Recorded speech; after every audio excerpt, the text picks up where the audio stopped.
Good morning and welcome to you, our dear viewer, to Times and Seasons, a time for healing and transformation, exclusively here on Faith Today TV. I hope you are doing well, and this is yet another episode where you get to enjoy a beautiful conversation as we are ongoing with this journey of getting to know who really is Mr. Peter Ndungu.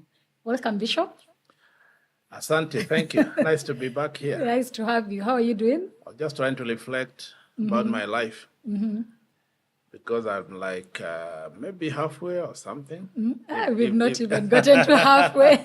I'm thinking about my life. Okay, all right now. In the mid-50s, you know, if God gives me another 50 years, Yes. so I'll be 100 and some. Yes. So I'm thinking, I mean, where have I come from and how this has been? Yeah. So you just caught me there. I'm sure we'll get more into that conversation. Thank you. Yes, Thank you. Nice because to be here. It's good to have you. I believe Times and Season is also just very reflective.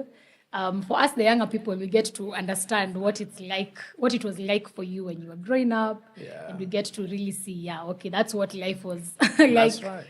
those years. Yes. So, Yeah, life was what it was. and now it is what it is. Yes. That's why we come here, share. Yes. Like my testimony, my Yeah. life, what I went through, some good things, tough times, Yeah. not so good things. Hoping I'll help somebody. Yes, because Yeah. all of those combined, the good, the bad, the ugly, they all, That's they're life. moments that shaped your life. That's right. That's life. right. Yeah, beautiful. So you've heard it, our dear viewer, and just sit back, enjoy this beautiful conversation. I thank you for those of you who joined us last week. We had very beautiful questions, so feel free even today. Leave us questions, comments, talk to us right there with the numbers displayed on your screen. So last week, Bishop. Are you saying people asking questions? Yes, they do. Okay. Actually, today we will handle one, but before Okay. we get to that All question, right. Okay. as you're continuing to talk about reflecting about your life, I asked some people how they can describe you. Oh, Yes. okay. Oh, my. Before I tell you what they say, because you've told us already you're in a reflective mood, you Yeah. know, you're just trying to reflect about your life. Yeah. Maybe you can describe yourself in a few words. That's a tough one. That's a tough word. It's easier to hear people say, oh, this person is Yeah. like this. But trying to describe myself, Yes. I would say Peter Ndungu is a man. Obviously. Yeah, born in the late 60s. Grew up in the village. Yes.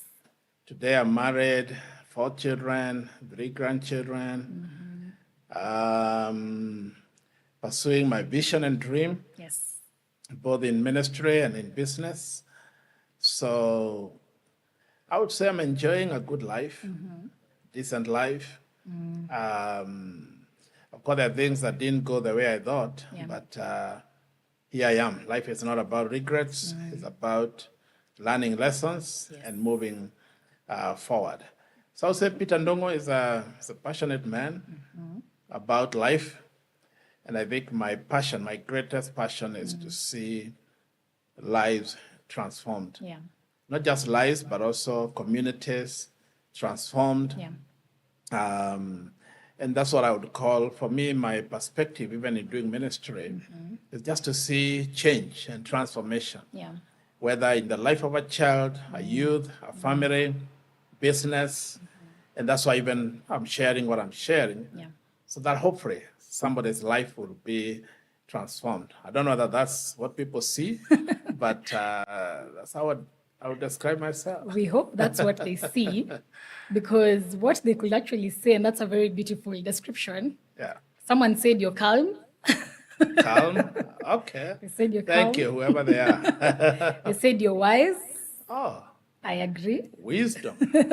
A man of wisdom, Yeah. a family man, Uh-huh. and you've told us that. A man of faith. Oh, We know you're stewarding Overcoming Faith Ministries. yeah. We'll talk more about that in the near future. Yeah. You're a visionary. Oh, That I know we can expound. wonderful, wonderful. Yeah. And you are esteemed. Well esteemed, yes. What does that mean? I'm also wondering what esteemed means. I think You have good self-esteem. We will get to the meaning of esteemed. Okay. But I agree, especially on Thank being... you all, those who have given comments. They are wonderful. Thank you. I appreciate it. Yes, I'll think through them. Please send them to me after this. And I will. I'll just reflect through them. Yes, All I right. will. Yeah, so this is just, I actually thought of asking this because, sometimes when we're just living this life, Yeah. we tend to keep moving the goalpost. Yeah. So you don't see what you've achieved. So you're Yeah. beating yourself up. You're not acknowledging what you've... So this is just to remind you that for sure people are seeing, people are appreciating you. People are actually like, you are a good Sometimes I role sit model. down and I wonder, have I done it? Have I achieved what I wanted? Really? And sometimes I think I'm very far. Yeah. Yeah, we keep moving the goalpost in this Yeah, life, but for sure you have done a lot. I'm sure we have a lot of people who have been impacted by the many things that you Thank have you. done and built.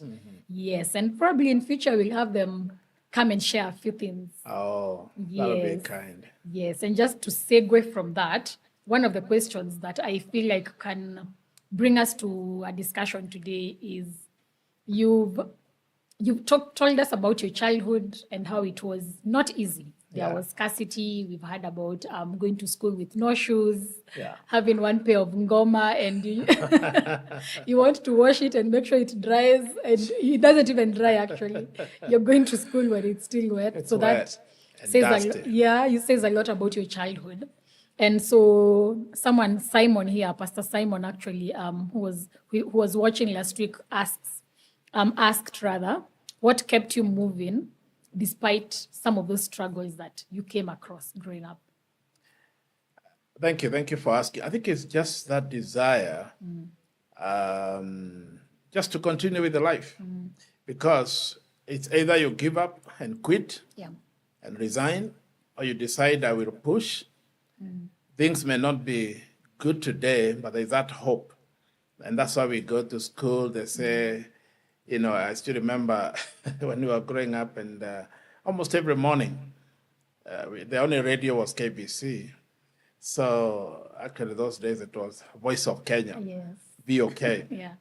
And every morning when we were getting ready to go to school, there was a song they used to play on radio around 7, thereabout. So many vijana na mfanye kutia bidii, mwisho wa kusoma mtapata kazi nzuri sana. Wow. So we listen to that song and say, okay, let me struggle. Sometimes you're going to school and you don't even have anything to eat in the morning, and maybe boil some hot water and make some, what you'd call tea. And sometimes the firewood is wet. You can't even make the fire. Yeah. But when you listen to that song, it was kind of an encouragement that after, going to school and the struggles of today, there's life after this. Yeah. And of course, teachers, parents, everybody, the community, church, they're always kind of encouraging you. There's a better life. And of course, would have some people who would even come and say, I was in your school. I was here without shoes. We were struggling like you. And now they are coming maybe home driving. Yeah. And they are coming home, they're wearing a nice suit, and you look at them and say, oh, okay. I think, it's possible. Yes. Things can change. I remember one time they brought, Jesus film Yes. in the village. Yes. And they were charging 1 shilling Oh, to watch. to watch Yeah. Jesus film. So they brought it to our school on a Saturday afternoon, and they said, everybody you have to pay 1 shilling. Yeah. Most of us didn't have it. We couldn't afford 1 shilling. Yeah. Because that's a lot of money. Remember, that's a lunch for almost 2 weeks. Yes. And then one man, who was a marketer, he was working with this company, the Kiwi, the Oh, yes. shoe polish. The shoe polish, yes. Actually, all his life we knew him as Kiwi. Most people didn't even know his name. Okay. And he said, you know what? I can see the way people are struggling, because now they started showing the film, and a lot of us are outside. So we are, some boys are crying, wondering, how can we get there? I mean, we don't even have a television back home. Yes. So this is kind of the only entertainment you know, because once a year or twice a year, they used to bring, we used to call it watoto kaeni chini. Oh, You know? literally, watoto kaeni chini. Children, sit down. Yeah, about 4 kilometers away. They used to bring a cinema there, you know, and they would show through a projector, show a movie. Yes. And sometimes they are showing, you know, white people, most of it, of course, white people, because they are the ones who would shoot movies. Yeah. You know, those days we didn't have like the movies of today, Papa Shiradra and the mother-in-law. We didn't Yes. have those kind of movies. But, you know, they'll show that, you know, so they'll be in the open. This was free for everybody. Okay. But it used to come in the evening because, again, it has to be dark for them to be able to project. Yeah. So they put up the screen and project the movie. And so we would walk for the 4 kilometers to go and watch this movie that would start around 7:30 in the evening, take about an hour. So Friday evening, Yeah. the only entertainment, you know. So we are going home, and some boys were nasty because I don't know why they thought they would carry some eggs that were rotten eggs. So after the movie, or even when the movie is going on, somebody will just throw just a rotten egg. To people, You've to the never audience. you've never smelled something so bad. Oh my goodness. So what we'll do is before the movie is over, you find everybody running away because people used to fight with those rotten eggs. Yes. I mean, so now this Jesus film, somebody, they decided they'll bring it. And so this man, Kiwi, decided, well, can I pay for everybody? And I still remember he paid that time 800 shillings. I think he had a good job. He was driving and all that. So he paid for the whole community. Yeah. Wow. And I said, I mean, if one man can do this, I think one day I can also do something for the community. He didn't know what he was doing. He's gone. He's not even here anymore. He didn't even know what he was doing. But that planted also a seed in me, because seeds are planted. You know, he planted a seed in me to say, one man can decide, I will forfeit everything and pay 800 shillings for the whole community to come and watch Jesus film. And so you can imagine now everybody was running. Hey, Netwale Hero, you know, somebody has paid for us. The whole community, they are calling each other, come everybody, even those who are going home. Don't go home, please come. You know, and kind of I started thinking that. So when people say, you know, I am passionate and all that, and about leadership transformation and all that, I think it's those small seeds that were sown in my life. So when whatever you're doing today, remember somebody else is watching and they are learning from you. They're either learning the best thing or the worst thing. So I think those are some of the memories I remember. Wow, beautiful. Yeah. Wow. I'm sure some of our viewers probably relate with such a story. I think from when I was really young, I saw that once. Oh, you I don't did? think, just once, but I don't think I The ever one saw for it Watoto again. Kaeni Chini. No, the Jesus film. Oh, okay. Okay. I don't know about the Watoto Yeah, Watoto Kaeni Kaeni, Chini. because they used to repeat so many times. Watoto Kaeni Chini. Yeah, So now you called it we that. named it Watoto Kaeni Chini. And let alone, it was funny, I had they took it to the Maasai land. I don't know how true it is, but they took it to the Maasai land. Yeah. It's a funny story. And so the Maasais are watching, and they're watching this film in the evening. And then they saw some cows, you know, the way Maasai will believe. Yes. All the cows, you know, they belong to us. Through the Maasai. They saw the cows, and then behind the scenes, they saw a lion. Oh my. And they thought, no, this cannot be. This cannot be. You cannot have cows that belong to us and a lion in the vicinity. And the story goes, they started now throwing their spears and their rungus and their machetes to the screen. Oh, wow. And before the people knew, all the screen was down and everything was destroyed. 'Cause for them, they wanted to kill the lion. Protecting their cows. Protecting their cows. So, well, it's good to understand culture. Yeah, that's true. Oh my, wow. Or that's maybe brief them before and tell them, if you see a lion, it's not real. Yeah, and just maybe not take that film to the Maasai land, do something different. You're trying to educate them, you know? Yeah, Yeah, wow, that's so- interesting. That's the life. Yeah. So now from the village, now we've seen your escapades and everything. Yeah. And last week we left our people hanging on a very juicy story that I am sure they're very eager to understand, because now you showed us how, you are adventurous. Yeah. And you've always been a go-getter. So even from a young age, we see young you, just the younger you, just being curious about people speaking about this Nairobi. Nairobi. They used to call it Kiama Tower, like where the lights, shine. The city that does not sleep, they Yeah, say. Yes. And so I just want you to just take us through that journey. There was the bus, you told us, that comes once to pick people, and it's carrying everyone with all their luggage and chicken, firewood, bananas, Yes. everything. Yeah. It was like the broom sweeping everything. Yeah. Alikuwa naita kifagio, just sweeps everything.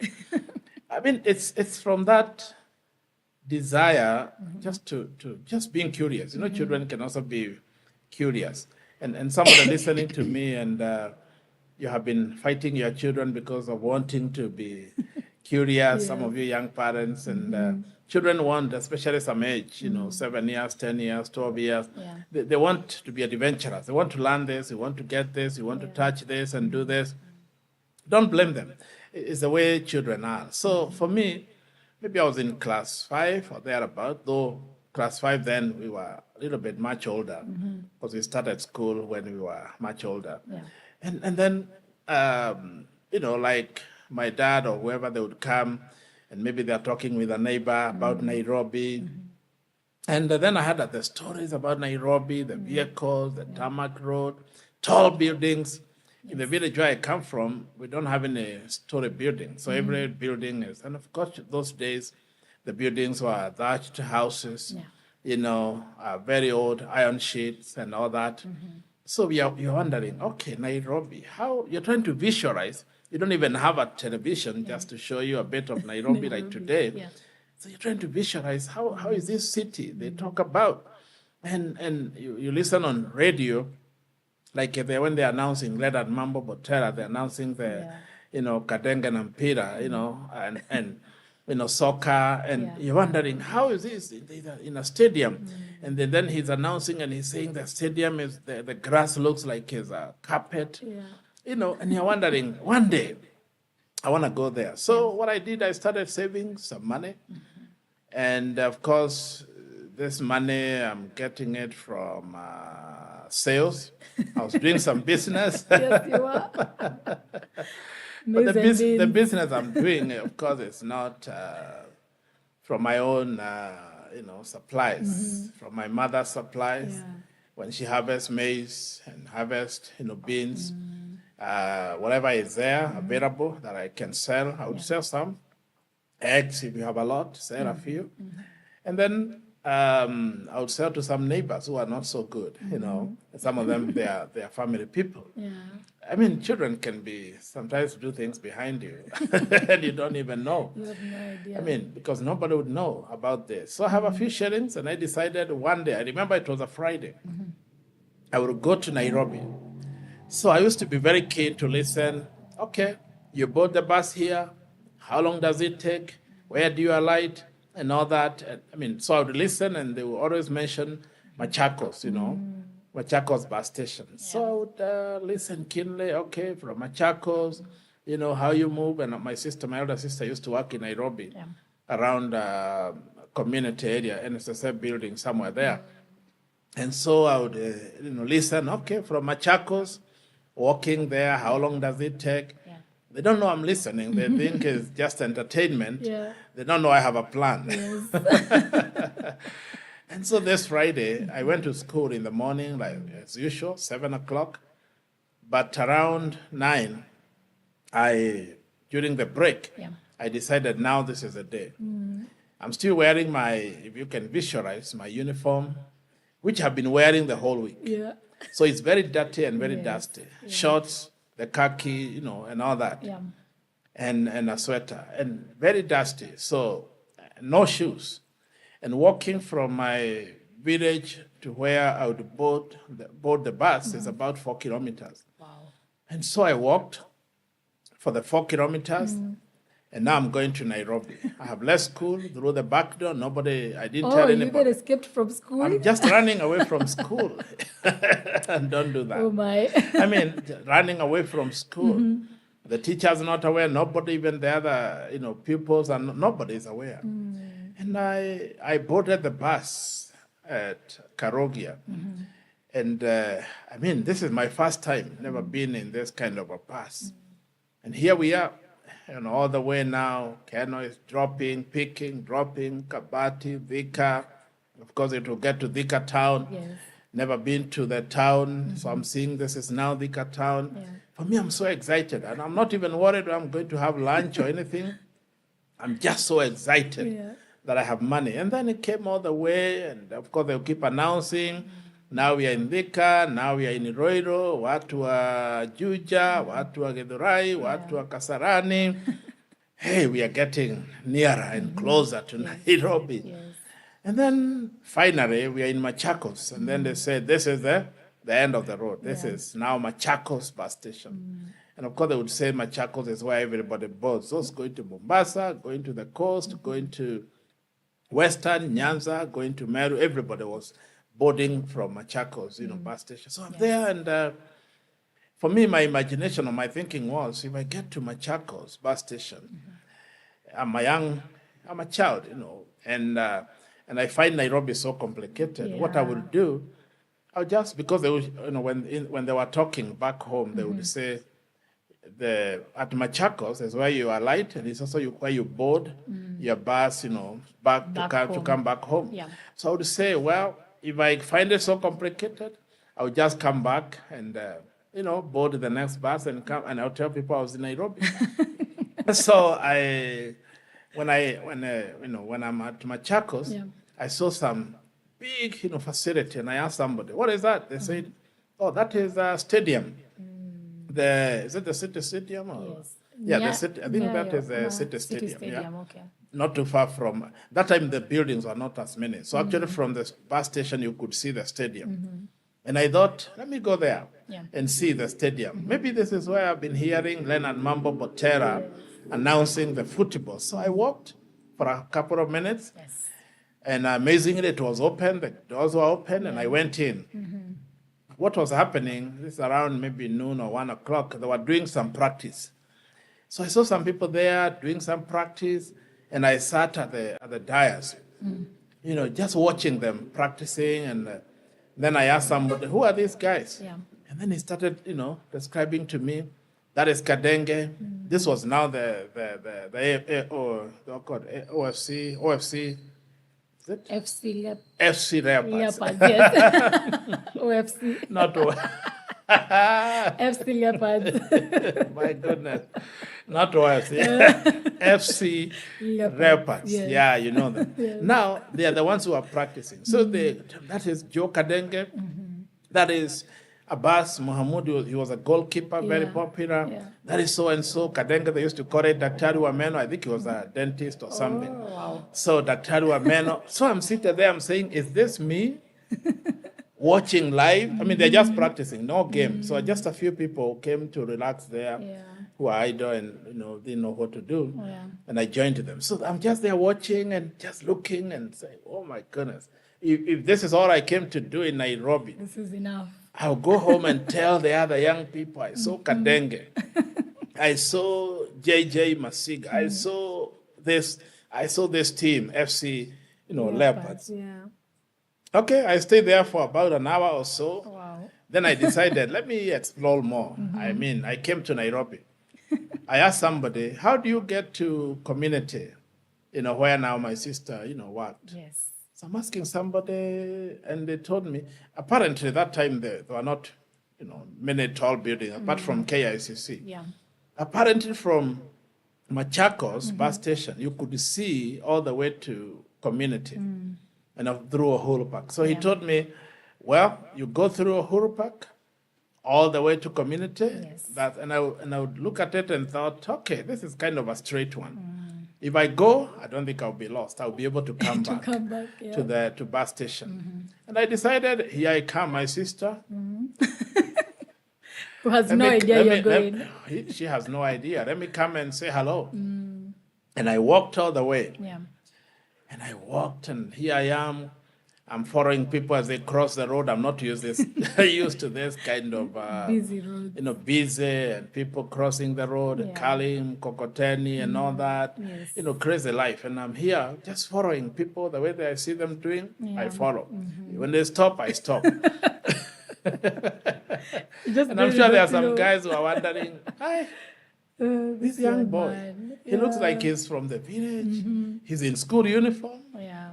He has no shoes. And you're not even scared at this point? I mean, I'm just being daring. For me, I mean, wanting to know and to venture into kind of overcame, the fear. Yes. And I just want to conquer this kind of curiosity. Okay, I'm there. I walked and I got to her office because I'm asking every step I ask, where is this office? She used to work for Public Works, office. Where is this office? And then they'll tell me the next one. Where is this office? The next one. Where is this office? Of course, I have trained myself to speak some Swahili. Habari ya mama. Community ni wapi? Naambia, tembea, utaiona ndio ile.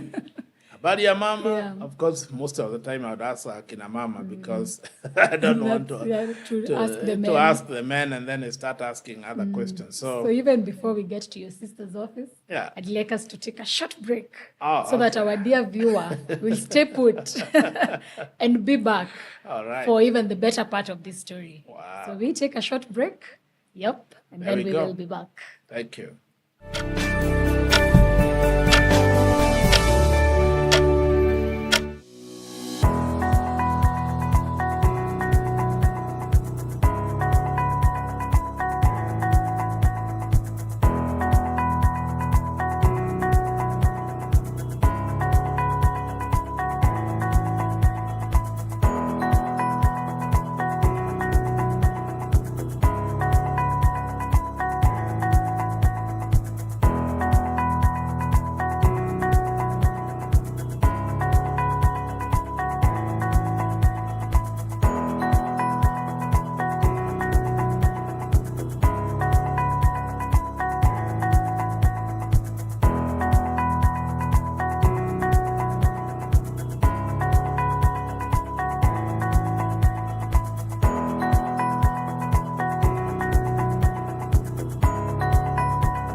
Welcome back, our dear viewers.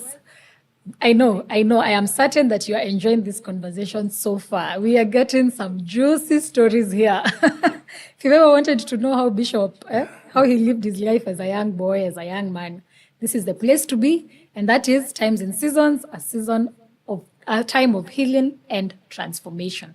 So before we even get back to the story, where will you find us on our socials as you continue to interact with us with the number displayed? Find us on Faith Today TV across all social media platforms, and of course, Bishop Peter Ndungu as well.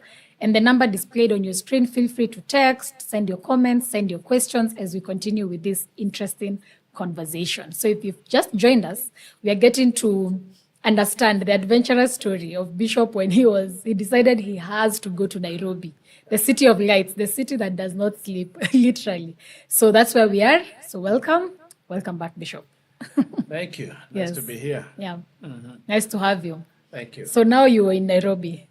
I'm in Nairobi. You have gone to the city stadium. You have seen the famous soccer players. Yeah. Live. Now you have stories to tell, nice. Kina Kadenge. Wow. Have stories to share with your fellow boys. I wish I had a camera. I know that time I wish I had a camera to tell, but photographic memory at the time had to work. Phone. I know. Yeah. Technology was not yet there at the time. Yeah. But now you're finding your way to community. You want to go and visit your elder sister. From stories you've had of her telling your parents, telling you guys at home of the directions. You're just following umati wa watu. Yeah. Hey, that's crazy. That is crazy. Habari mama. I'm just wondering, at like class 5, you're probably, okay, of course you went to school older, so probably you're thinking 12 years there. Yeah, 11, They are 12. 11, yeah. 12. And I'm just wondering, in this day and age, an 11, 12-year-old alone in the city. Yeah. Wow, that's crazy. Yeah, So yeah. take us to it now. Let's go to Sometimes it's community. good to dare. Yeah. I mean, and when you dare, sometimes there's a thin line between daring the right way or in the right direction, and sometimes in the negative direction. Because daring, people can go either way. Yes. So, and I think as I continue with the story, in our African culture, when I compare it with other, like the Western culture, children are like always don't. We are told a lot, don't. No. No. I think that's one. Even the first word that children will learn. Yes. No. So you start even hearing young children, anytime you tell them to do so, they say no. That's it's what true. they have heard the parents, say to them. Because in our culture, it's like, don't try, don't touch, don't do, don't go. Don't. It's like we are told a lot of don'ts. If you go to the other culture that I've interacted with a little bit, children are left to explore. They're left to try and understand. Get into that space, get here, get there. Of course, you'll make mistakes, burn your fingers and all that. And I think for me, it's good to have that balance, even for people who are raising children. So, of course, we had all those, and I decided I would dare, I will go to Nairobi, and now the story goes, I am almost now to my sister's office, my sister Sarah, and she just gotten a new job, young girl, excited.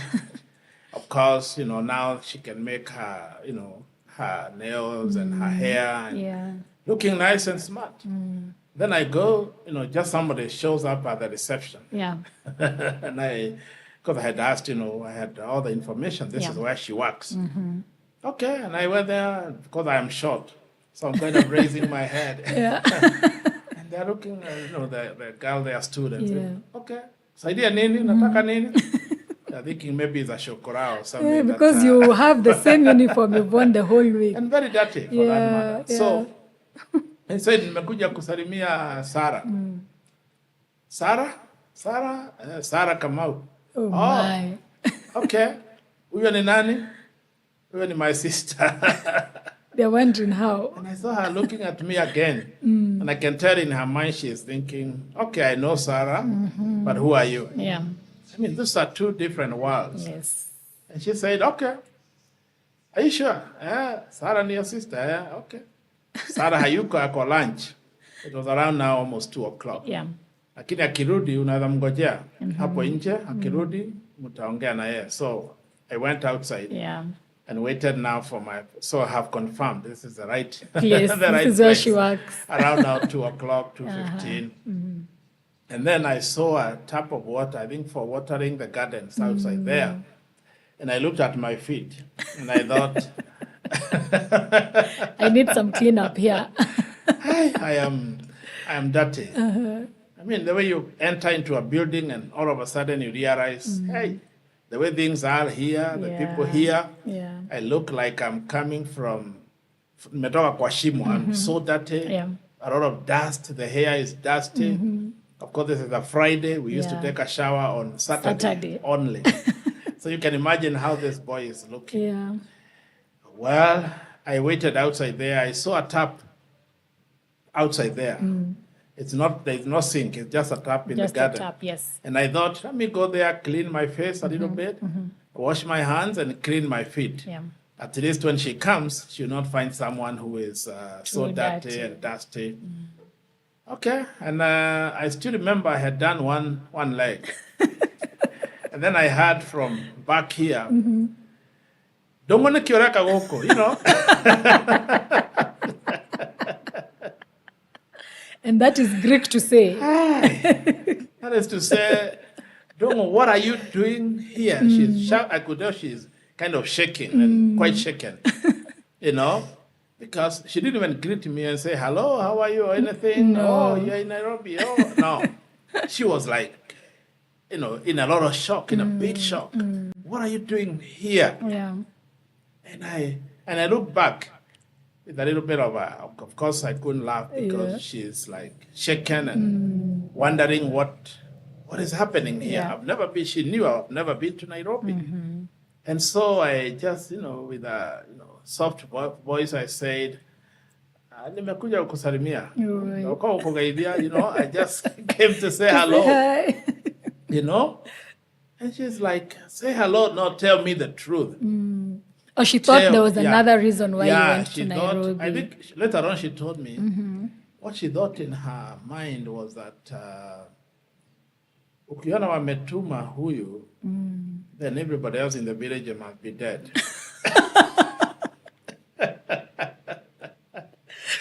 Oh my goodness. If he's the only one remaining. Yeah. Because, how can they send him to come and call me? Because, of course, because we didn't have phones then. Yes. So if something happens or somebody dies in the village, you have to look for somebody to send in the city to go and tell the relative or the mother or brother or somebody, your relative is gone, come and all that. Yeah. So for her mind went all the way and thought, now, if he is the only one who was sent, it means the whole village, the whole family is no more. And she was so scared. And now I came to greet her.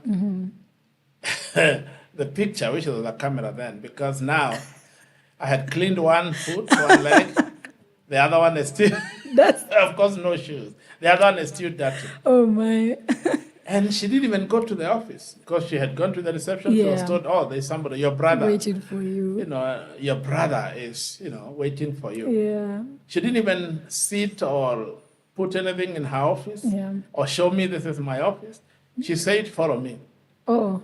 And we went to just a few meters to the stage. Those times we used to have the bus, the Kenya bus, the Kenya bus and all that. Yeah. That used to have two doors. So she's there. She's not even talking to me. And I realize here we are at the stage. What are we doing here? She's not talking to me. She's so shaken. She's waiting for the next bus. Oh my! And so we boarded the bus that was going through Machakos. Yeah. Even in the bus, she's not talking to me or asking me, nani yako nyumbani, mambo yako namna gani, what is happening, is everybody okay and all that. She's just there. But she was so shaken. She's a young lady and now just gotten a job. Maybe her mind is like, what a tragedy. Who has died, that they had to send him to come and tell me. And she's not asking you? No, she does. None of this. Kind of, she's afraid so that I don't break the news. I get it. She's thinking I would rather come and get the news myself and learn. So before I knew, now the bus, for me, I'm enjoying the ride because you've come to Nairobi. I've heard of these buses, the Kenya bus services, KBS, yes, and with the two doors. And the conductor with this, the seat thing, the machine. I've heard about it in the stories in the village. And now I can't believe it. I'm in this bus. For me, whatever happens, it's okay. I'm here. It's an adventure. I'm enjoying. It's an adventure. I'm in Nairobi, of all places. It's like I'm in London. And then after a few minutes, we are in Machakos. Yeah. And then she tells me, board the next bus. Home. And make sure you go home. Wow. And I still remember she gave me 50 shillings. For me, it was like 10,000 shillings. And she told me, I'll come. She didn't tell me when. Yeah. But this was a Friday. The next day. So for me, I boarded the bus. Yeah. And I left. You went back home. She didn't buy me anything to drink or eat. Oh, my goodness. I have not had anything. I don't know how food tastes in Nairobi or soda or anything. Yeah. But for me, I'm so fulfilled. When she gave me 50 shillings, I'm even thinking, I'm so blessed. This is a lot of money. And I came here without money. Maybe I came with because I still remember, maybe a bus from my village to Nairobi was like 10 shillings. So when you're given 50 shillings, it's a lot of money. Yeah. So for me, I'm thinking, I'm doing my maths. I'm saying, okay, No loss. I didn't make any loss. I spent the money on bus fare, but here I have recovered all your money, all your expenses. all my expenses. So whether I have lunch or not, I'm okay. You're good. I went back and I arrived back home in the evening, maybe around 6 o'clock or after 6. And now, anybody I met on the way, you're telling them the 4 kilometers walking home, whether they care to listen or not, they had to hear this story that I'm coming from Nairobi. Mm-hmm. So I would stop the women, or where women are just greeting habari, umepanda, of course in the village you know everybody. Yeah. You know the women, you know that family. And also I say, greet them and say,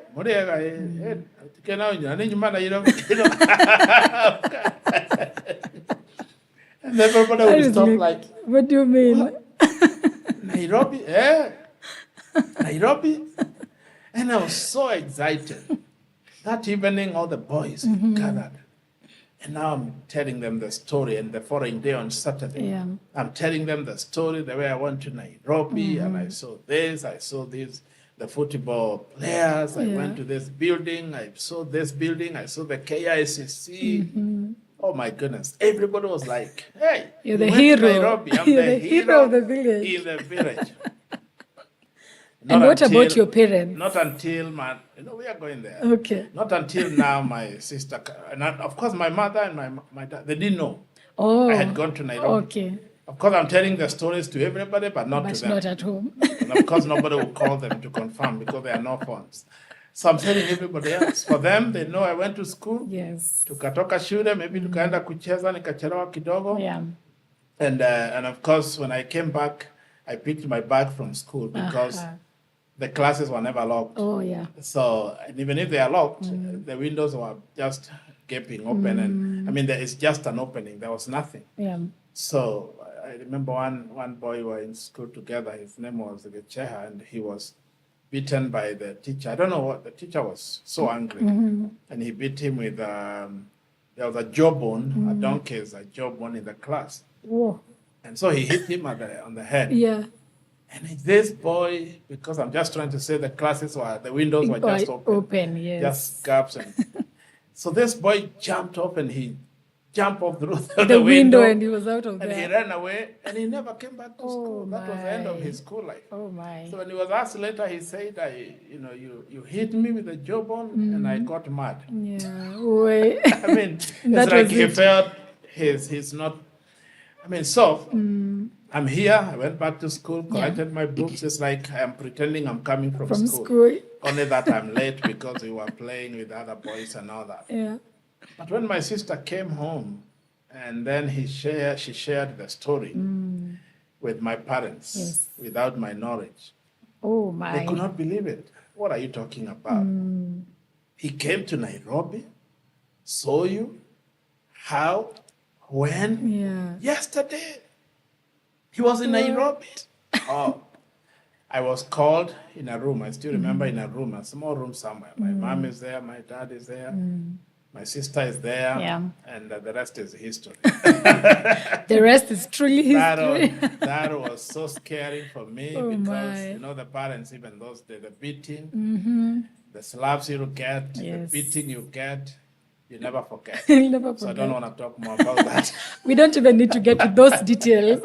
I'm sure we get the picture. But for me, the bottom line, I went to Nairobi. You went to Nairobi. Yeah. Yeah. Wow. I think there was something in me, just yearning to know, to see, and all that. And I guess maybe it's still there. It's only that it's matured. And now it's even to other countries, and maybe the experiences are different. They're very different. Yes, but I understand the curiosity because when people keep speaking about something and they're glorifying this place, I'm sure a young mind, you'll be very curious. And young boys and girls do a lot of things. Sometimes parents don't even get to know, That's to learn true. to know. Yeah. So we just pray that it will be within their safety. That this curiosity. I think that's the best thing you can do for your children. Just pray for them. That's just true. Pray for them. You may not stop them from some of those adventurous things they want to try. Yes. Just pray, Father, as they try, whatever they would do, just keep them safe. Yeah. That's nice. Yeah. Wow. Yeah. And now you have moved to Nairobi. Now you have built businesses in Nairobi. Yeah. I mean, here we are. Yeah. That's amazing. And I think even to younger people out there, well, like we keep saying, and we said this even last week, it's good to dream. Yeah. Dare to dream. But of course, like you've said, even as you're daring, just be careful. Be careful, it's good to be careful. Anything in would this have life. happened to me. That's true. Yeah. Yeah. And maybe just as we are heading towards the tail end of our conversation, of course, now we are calling you Bishop today. We are calling you Bishop here and there. But maybe you can just give us a glimpse of your introduction to the church. Like, I'm just curious to know, as you were growing up, would you say you were from a Christian background? Were you going to church as children with your parents? Thank you. I mean, growing up, my mother was so much into church. She went to the Anglican church. My dad was all over because he was traveling a lot. He was working for Kenya Police. And they were like, every year there is a transfer. Oh, yeah. So he's in Meru, he stayed a lot in Northeastern. He was in Garissa some years, Mandela some years, Wajir some years, he's Isiolo, he's everywhere. Yeah. So for him, I wasn't sure about his faith and church and all that, but he was everywhere. Of course, when he's home, they would go to church together, take us to church, we were, baptized, confirmed, all those things. Yes. And so, but at the age of, I would say, I think 17, 18, I attended a youth camp in Nyeri. Yes. Which was organized through the church. And so we were helped to go there as a young people. And so I thought, for me it's an adventure. I will go and see. Yeah. Of course, traveling all the way to Nyeri, forget about the camp. It's something. It's just something. And so the preacher, I don't even know who was preaching. I don't remember. But he preached that one evening, and he really, preached about salvation and hell and how your life can be changed. And I thought, well, he's talking about me. And that's the evening I decided, I think I want God to change my life as a young man. And from there, I became very passionate. When I went to high school, I read through the Bible several times, and I was passionate about mission and preaching and all that as a young man. Yeah. I think that's how my journey in ministry began as a young person. Yes. And I got people, of course, who held my hand to walk with me, because mentorship, discipleship is key for a young believer. That's true. And then a few years later, there's a Pentecostal church that began in my village, and I became part of that because I felt like that's where I want to be. Yes. It's more exciting, the song, the dancing. The other church was kind of, a little bit different. Yes. Always using the hymns. So kind of the songs, we are not very familiar and all that. So even when they tell us to come to church, we would come, much later because we were not conversant with the songs and all that. So, so we joined this church, and so we are all over in the village. When every time we are on holiday from school, from high school, we are in this village, ministering, home church, fellowship, crusade, and all that. Yeah. So I think that's how my journey began. Okay. Yeah. So you've jumped a few years here. You've skipped a few years here. Because now you're talking of, you decided, or rather through the preaching and the sermon that was preached at this time in this camp, you thought, for sure I want God to change my life. Yeah. But now take us back. What is God changing? What life is this that God is changing? What are some of the things that probably you were involved with, maybe friend groups, or, we know what young people do. So, Now, life got more adventurous because, like I said, of course, if I'm in class 5 and I'm daring to go to Nairobi, there are many other things you want to try. Yes. And so, and in the village, young people, that's why I'm very passionate about even our village, even today. We have programs and things. The other day we started some computer training, just bringing the young people together. Yes. We help them in their sporting activity and all that. Yes. Because I know, especially after high school or before, even within high school, after 13, 14, 15, 17, young people are introduced to all kinds of things. Yes. So when you are young in the rural areas, sometimes you don't even know what you're doing. Yeah. But you're introduced into, because, money is not forthcoming. Yeah. So the economic activities there are very, very low. Even Yeah. there's Yes. almost nothing. That's There's true. no manufacturing, there's no factory, there's no industry, there's no employment. This time we didn't even have electricity, we don't have water, we don't have all these things. So Yeah. after school, you just go and sit at the shopping area, just talk stories, push the day Yeah. and go back home. Yeah. So those are the kind of areas where you're introduced to. And so what would happen in the village, they are, if it's about like alcohol, they have the brew, the local brew. They'll Okay. be brewing, they call it Muratina, Muratina, yes. Changa, those kind of things. So you find at the tender age, even of 14, 15, 16, Yes. a lot of young people are introduced to such. So I had some friends, and I don't know why, for me, I felt more comfortable hanging around or going out with people who are a little bit much older than me. I think I just probably wanted to listen to them and how somehow, some of them were very helpful, and I gathered a lot of wisdom. Yes. But some of them, of course, were not. So they introduced me also to some of those, Muratina, Changa and all that. You go drink and all that. You're coming home, you're drunk, and your mother is wondering, is this my son? Yeah. And you're still in school. Yeah. And after you get deeper into those things, then I still remember one of the years I refused to go to school. Oh, wow. I decided I think it's easier being out. School is a punishment. Yeah. It's a punishment. Yes. And for a whole year, I didn't go to school. Wow. I don't know that I was in class 6 or something like that. And I thought, no, I'm done with the school. Yeah. Let me go make some money.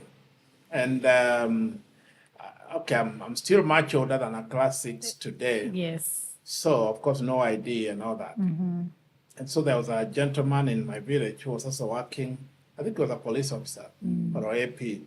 And he was working all the way in a place called Bungoma in the Western Kenya. Yeah. Yes. So he told me, I can find you a job Wow. in Bungoma. What kind of a job? As a waiter in a restaurant, work in a restaurant. Of course, the restaurant, those are small places Yes. where you go now, make mandazi, sell tea or make tea and all those, wash. How much am I gonna be paid? He said you can get about 120 Per day? per month. Per month? Yeah. Wow. For me, that's a lot of money. Yes. Because I'm thinking now, okay, if I'm just going to get 100 and my bills are not much.